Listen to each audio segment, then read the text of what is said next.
But percentage of 720 is 36। जब भी percentage मालूम करनी हो तो हमने करना क्या होता है कि 36 मल्टीप्लाइड बाई 100 ओवर जो हमारे पास है 720, 0 से कैंसिल, 36 1, 36 2, 72, 2 1 are 1, 2 5 are 10।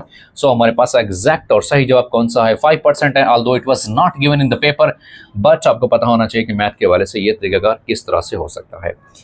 अगला सवाल हमारे पास है 5 men can do work in 50 days, how long will it take 3 men to complete the work। तो इसके लिए हम छोटा सा ये प्रोसेस करते हैं। उसके लिए हमारे पास मैन वर्सेस डेज हैं हमारे पास। अब हमारे पास 5 मैन 5 आदमी हैं, उनको काम मुकम्मल करने के लिए 50 दिन लगते हैं। How long will it take 3 man to complete the work. अगर 3 आदमी हों तो कितने दिन हमारे पास लगेंगे।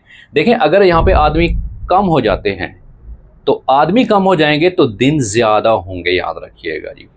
तो हम क्या करेंगे कि एक को हम एरो डाउन कर देंगे, एक को हम अप कर देंगे, हमारी मर्जी के इसको हम अप कर दें या उसको डाउन कर दें। तो यहाँ पे मैं क्या करूँगा, डाउन कर दिया 5/3 मल्टीप्लाइड बाई यहाँ इसको ऊपर x ओवर 50 है, मैं क्रॉस मल्टीप्लिकेशन करूँगा।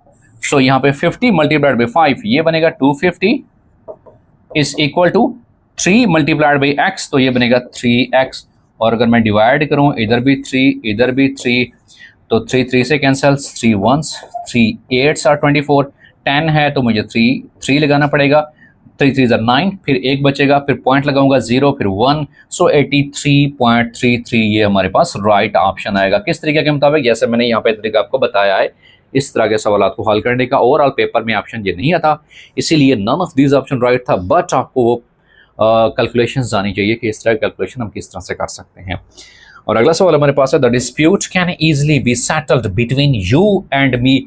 याद रखिएगा ये इंग्लिश में रूल है कि लेट और बिटवीन के बाद हमेशा हम ऑब्जेक्टिव केस ही इस्तेमाल करेंगे। याद रखिएगा जो प्रोनाउन है उसका ऑब्जेक्टिव केस ही इस्तेमाल करते हैं। जैसे let him forgive, let me come in, let us go for a walk. तो ये सारी की सारी कंडीशंस प्रोनाउन के हवाले से जब भी बिटवीन और लेट आ जाए उसके बाद हमने प्रोनाउन की ऑब्जेक्टिव केस ही लगानी होती है।